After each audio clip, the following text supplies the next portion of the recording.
여러분, 제가 대한민국은 지하자원이 굉장히 부족하기 때문에 지금의 위기를 극복하기가 만만치 않다는 이야기를 제가 지속적으로 들었습니다. 뭐 꼭 그래서 그런 것은 아니겠지만 요즘 제도권 언론에서요, 서서히 자원빈국인 대한민국이 물가가 폭등해서 인플레이션이 닥칠 거라는 기사가 조금씩 나오고 있습니다. 제가 여러분들에게 말씀을 드릴 때는 이게 벌써 오래전이잖아요. 저는 그래서 정부가 물가 폭등이 일시적이다 이 말을 저는 믿지 않습니다. 당분간 폭등한다. 정부가 물가 관리를 제대로 못할 때는 당분간이 굉장히 길어진다. 길어진다는 것은 고물가의 고통이 우리에게 그만큼 커진다. 이런 얘기거든요. 저는 이렇게 계속 이야기를 해왔습니다. 실제로 말입니다. 수입물가 상승률이 진짜 만만치 않아요. 7월 수입물가 지수가 19.2%예요. 2008년 12월 이후 최대입니다. 그런데 여러분, 이게 7월만 두 자릿수 19.2%가 아니에요. 보세요. 2021년 4월부터 보면 15.3%, 5월에는 14.2%, 6월에는 14.4%, 7월에는 심지어 이제 19.2%까지 올라갔어요. 이것은요, 우리에게 나쁜 인플레이션을 가져오고 공급발 인플레이션이니까 저성장 고물가라는, 쉽게 말하면 스태그플레이션도 몰고 올 수 있는 아주 심각한 요소입니다. 아주 심각한 요소. 제가 이 문제를 끌어내면서 대한민국의 어떤 자원 빈국인 상태이기 때문에 물가 폭등은 오히려 더 큰 인플레이션을 유발하고 그 인플레이션이 스태그플레이션으로 가면서 우리 경제에도 엄청 충격을 줄 거란 이야기를 해왔습니다. 그런데 문제는 여러분, 수입 물가가 역대급이라는 거예요. 역대급.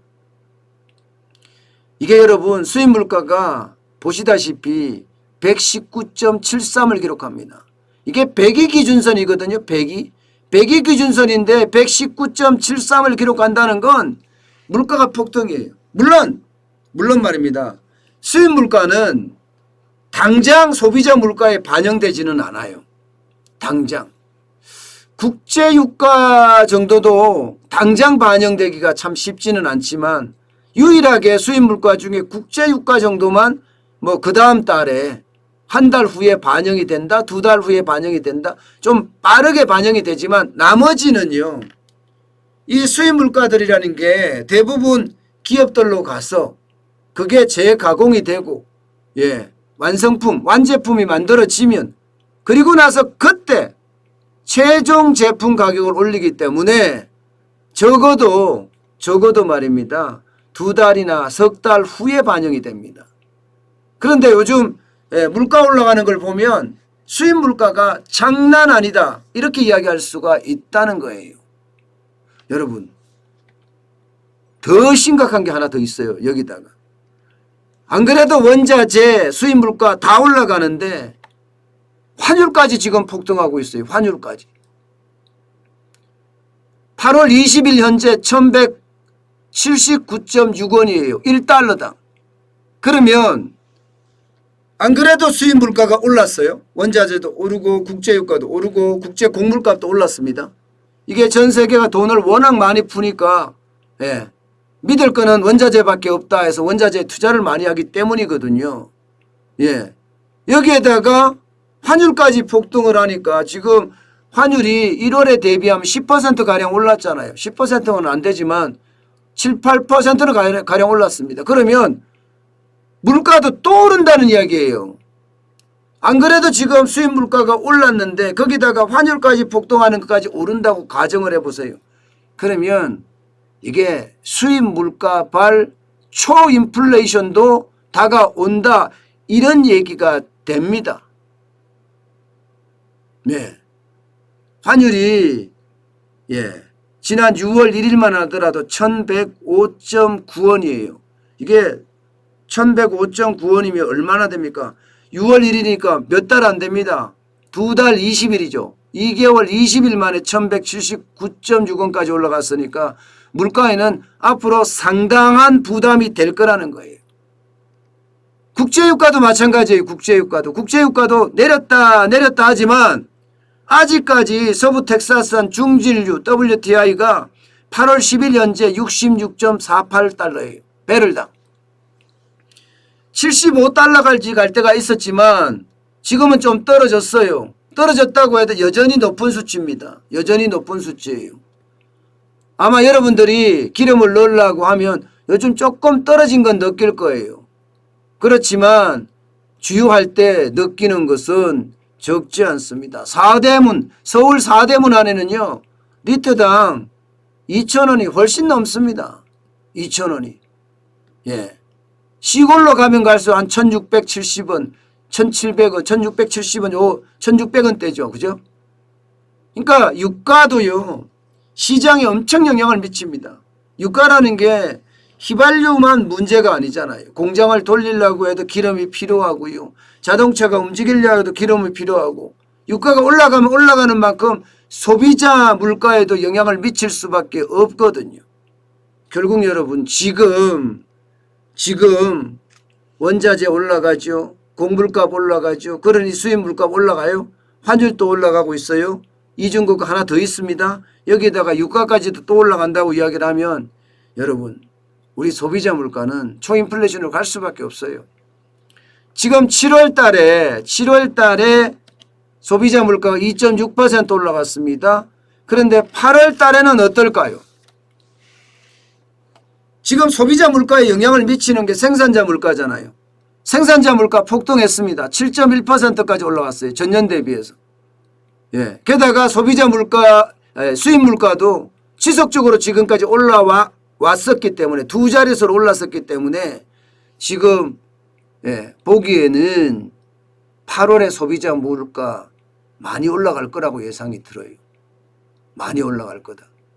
저는 늘 말씀을 드리지만 정부가 일시적이다 했던 이 물가가 진짜 일시적이 아니고 결국은 고공행진으로 이어질 거다 이렇게 예상을 합니다.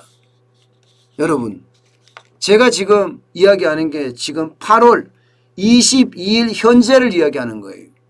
그런데 이게 9월, 10월, 11월, 12월 가면서 괜찮아질 거냐? 상황이 나아질 게 별로 없어요. 상황이 나아질 게. 생산자 물가가 떨어지리라는 보장 없습니다. 왜냐하면 111년 만에 폭염 때문에 사실 농산물 신찮거든요. 여기다가 외국인 노동자가 안 들어와서 시골에 농사 지을 사람이 없어요. 인건비가 폭등했어요. 최저임금도 올랐어요. 그러니까 생산자 물가가 떨어질 거 못 보여요. 게다가 생산자 물가, 공장도 가격이라고 본다면 기업은 물가를 올릴 요소가 너무 많아. 최저임금에 주 52시간제에 원자재나 중간재 다 올랐잖아요.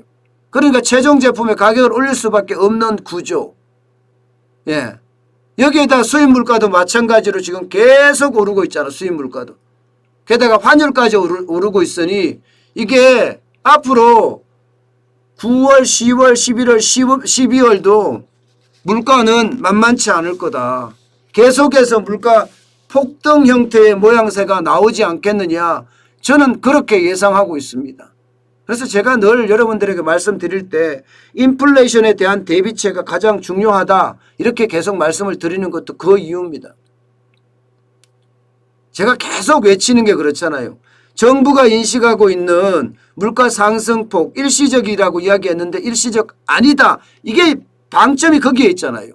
일시적이 아니라 그러면 그때부터 여러분들은 달러를 사는 게 맞았을지도 모릅니다. 물론 제가 1,100원이 깨지자마자 달러를 사라고 했지만 그때 사신 분도 많지만 지금은 그래요. 물가가 이렇게 오르는데 여기에 대한 대비책 반드시 필요합니다. 근데 달러를 사야 되느냐? 근데 달러 또 너무 많이 올랐어요. 제가 늘 필요한 만큼만 사라고 이야기해요. 지금은요. 달러는 떨어질 때 사야 되죠. 지금처럼 이렇게 많이 올랐을 때 사는 것은 솔직히 방법이 아니라고 생각합니다. 근데 내가 내 자산이 워낙 많아. 그래서 인플레이션 해지를 좀 해야 되겠어. 내중에 달러 떨어지면 어때? 그런 생각을 가진다면 그건 사세요. 지금이라도 사세요. 달러는 떨어질 때가 더 많을 거예요. 변동폭은요. 누구도 짐작 못합니다. 누구도. 단지 최저가는 짐작해요. 그리고 사더라도 이게 분할로 사세요. 분할로. 주식 사듯이 달러도 분할로 사야 됩니다. 한꺼번에 많은 돈을 쓰면 그만큼 또 충격이 있을 수 있으니까요. 분할 매수를 하는 것 뭐 그런 것도 필요하지 않나 싶어요. 그래서 저는 인플레이션 준비하자는 거예요. 인플레이션 준비 안 하고 그냥 넋 놓고 있다가는요. 순식간에 당한다. 이 말씀을 다시 한번 드립니다.